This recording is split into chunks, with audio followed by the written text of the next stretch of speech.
Alright, it says, a piece of scripture that is really meant something to me this year has been about the birth of Christ found in Luke 2, or in any of the other Gospels that mention it,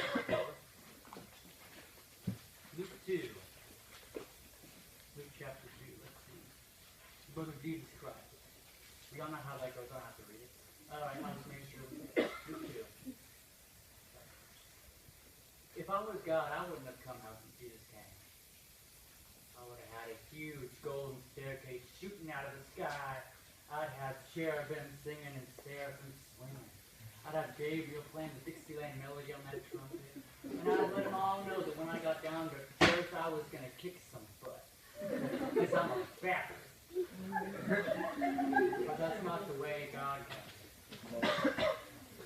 You know who I feel sorry for? The people who were in the motel when God was being born in the barn. It just missed it. Only a few barnyard animals got to witness the birth of the king, along with Mary and her spouse, Joseph. And then she got to grow up with him. Isn't that cool? She got to raise God. I thought my dad was going to be here today, but he's not, so I can take himself out. I think that Jesus knew who he was the second he was conceived. I don't. But when Dad does his testimony, he can say whatever he wants. If Jesus knew who he was the second he was conceived, and he was faking all those diaper changes, because Mary changed God's diapers. Mary taught God how to talk. Mary taught God how to walk. She taught him all that stuff. She grew up with him, and I don't think Jesus knew exactly who he was. Mary probably told him. Can you imagine bedtime stories? Jesus crawled up into Mary's lap, probably saying, "Mommy, can you please tell me the one about when the angels came? Can you tell me the one, the story about where it was the wise men brought me?" What great bedtime stories those would have been. My dad is the best bedtime storyteller there ever was. And if he was still reading bedtime stories, and after I was done with college, I'd come live with him forever.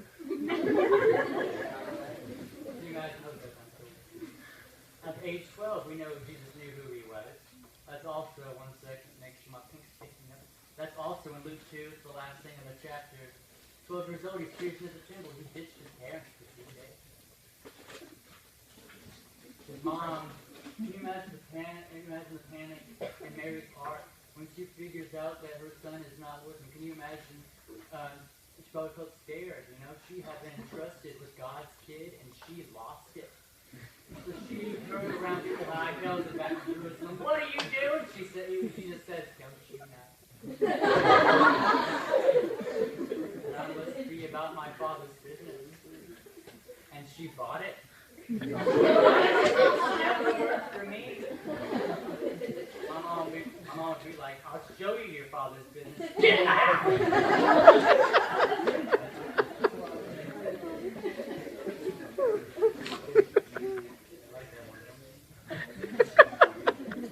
And then that's it. We don't know what happened. There's a huge gap between 12 and 30. We don't know what happened because no one wrote it down. My word, God's here. Is anyone keeping a journal? We don't know what happened because no one wrote it down. Next you see him, he's 30 years old. He knows he's the Messiah. His mom knows he's the Messiah. He's still living at home. And she's wanting him to go Messiah. I'm glad that Jesus' first miracle wasn't raising the dead or healing the sick or anything. He did do those, but his first miracle was really awesome. His first miracle was changing water into wine. Has your mother ever told you something that no matter what flew out of her mouth, you knew exactly what she was thinking, and you knew exactly what she was meaning? I think we have one of those here. "We for another one at the marriage supper." That's all she said. If my mom had told me that they ran out of Diet Coke at my birthday party, I wouldn't think she told me to turn water to Diet Coke. I think she told me to run down to the 7-Eleven and get her some more Diet Coke. She knew what she meant. Because it's a Let's stop right there for a second. That might be respectful in Israel, but if you're from Chattanooga where I am and you call your mom a woman, you're going to be running your teeth about your name. Because she said, "Woman, what have I to do with thee? It's not my crime." But it was.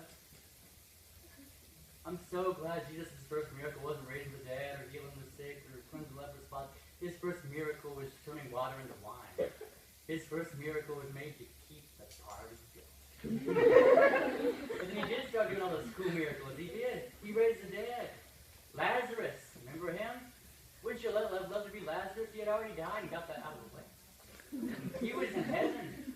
Already he was in paradise. He was eating fried chicken with Moses and Abraham. He was talking about how hard it was. Oh, but no, he's here. He's in paradise. Lazarus, come forth. He is coming in very close. What do you want? Now I stink. And Mary watched it all and pondered these things in her heart. For nothing came out of her mouth. Just watched it all happen. She knew who Jesus was. He was the Son of God. She knew that. And that's why the silence of Mary at the cross is such an excellent testimony to the fact who Jesus is.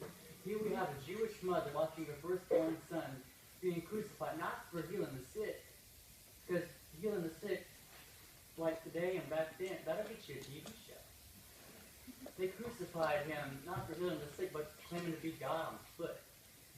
He said, I and the Father are one. And they crucified him. But nothing came out of Mary's mouth. The silence of Mary at the cross is such an awesome testimony to the fact who Jesus is. Don't you realize that if I was being crucified in my hometown for claiming to be the Son of God, my mom would be pitching a fit? She'd be like, he's crazy, but don't kill him. He's a lunatic, but don't kill him. He's a liar, but don't kill him. But the silence of Mary at the cross is such an important testimony to the fact that Jesus is. And it's the best doctrine out there. Because it's free. It doesn't cost you. Now, some of you might not know that I was adopted, but now you know. Before I was adopted, hey, how you doing, Adrian? Your hair, I can notice it. Before I was adopted, I'm going to tell you a little bit about it. My birth mom, I don't know where she is now, but my birth mom, she did a lot of drugs.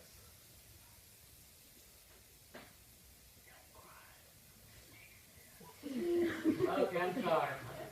My birth mom, she did a lot of drugs, and it got her incarcerated. I got her put in prison.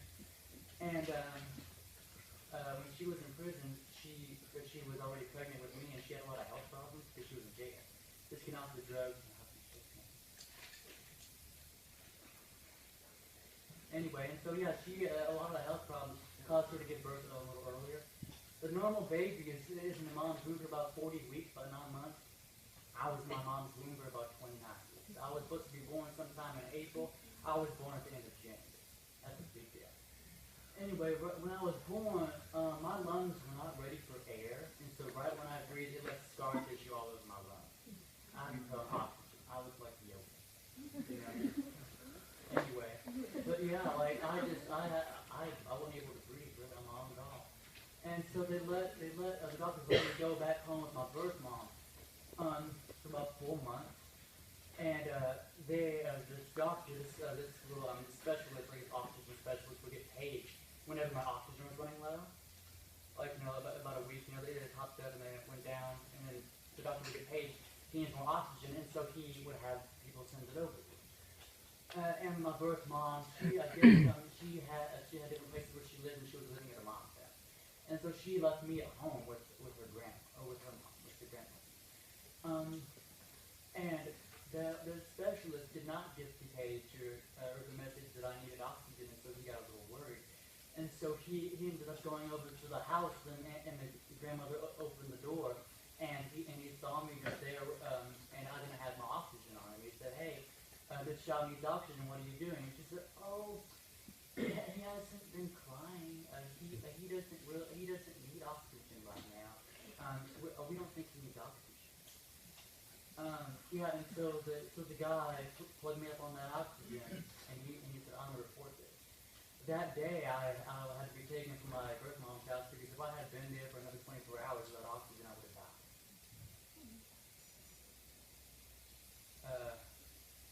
Was that time for me to be down? I'm not done yet.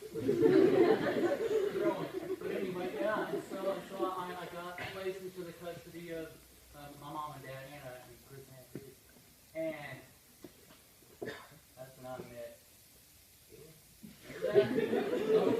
I was there for about, I think, I was living there for about a year and a half, and then Gavin came along. But you can tell I'm adopted because I'm really, really skinny, and he looks like the Hulk. He's my little brother. I could say, hey, how you doing, little brother? Hey, how you doing? Yeah, and then about 9 years old was the worst day of my life. I broke my leg. I was broken. And so I was at the hospital all day, because, whenever annoying children are at the hospital, it takes so long to do what you need to do because they're just so annoying. They're trying to fight up in the face and stuff. Anyway, so I was in the hospital all day, and I came home with a broken leg, and I was wheelchair back to the van. I was awful. I was about to step up into eternity. I could tell I was about to die because I broke my leg. And as I was laying there, I ended up getting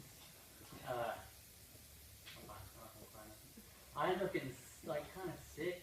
Well, I was just super scared. I was nervous. It's my first time breaking my leg. I didn't know how I was supposed to get up. And so, I'm just laying there in my bed, and I just get physically sick.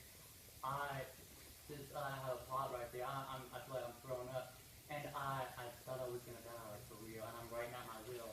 I'm in a little bag. I am gonna give all my stuff to Gavin. He is not going to take my stuffed animal. No.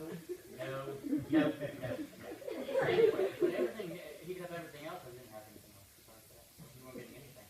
I thought I was going to die just because I broke my leg. Anyway, and so my mom came in, I'm just crying. She goes, what's wrong? And I couldn't talk, I'm just crying. She said, I said, what's wrong? I said, I'm just crying. And she said, oh, it must be serious. I told you twice you didn't do nothing. She sat down and she said, what's wrong? And I said, Mom, I'm about to be a whole lot smarter than you. I'm just about to know a whole lot more about God than you do. I'm about to meet him. And she said, oh, Roman, you're not. I said, Mom, I am. I broke my leg. Have you ever broken your leg before? Mom said, no. But I said, see? You don't know how close you are to death until you've broken your leg. And so I was about to die. I knew it. And so I asked my mom, I said, oh, shit, I totally forgot. Salvation. I need that. She said, Roman, am I going to? I said, I don't care if I'm going to die or not. I still need salvation. And so she led me to the Lord. I was raised in church my whole life, but I never made that choice for myself. And I did that night because I knew I was going to die. I woke up the next morning feeling, how stupid. I wasn't going to die. But then later that day, I tried to use the bathroom with my broken leg, and I ended up falling on my face. And that hurt too. And I was like, oh, I'm going to die. I'm so glad that Jesus is my Savior, because when I fell on my face,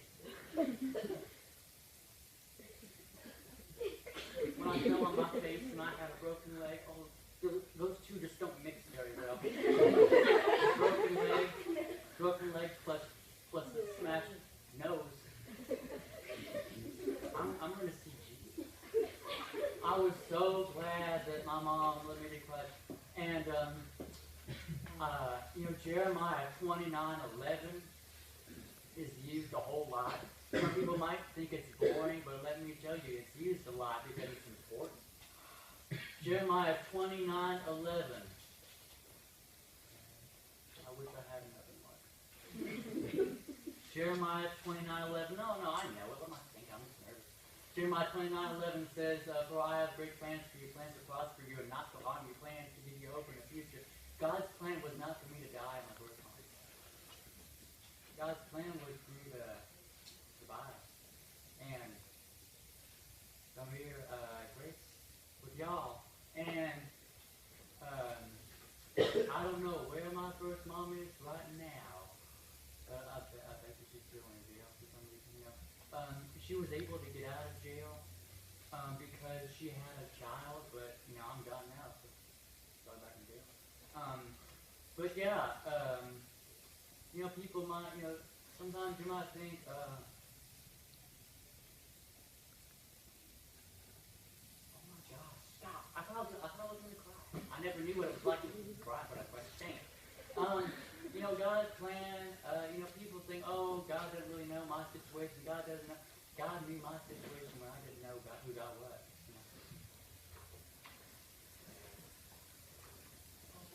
Come on. I'm just going to end with saying I'm about to cry. Come on. Oh, Miss Prairie, you have to help me a second. I'm here for you. All right, thank you. All right, yeah. So, even though you might not think that God's there,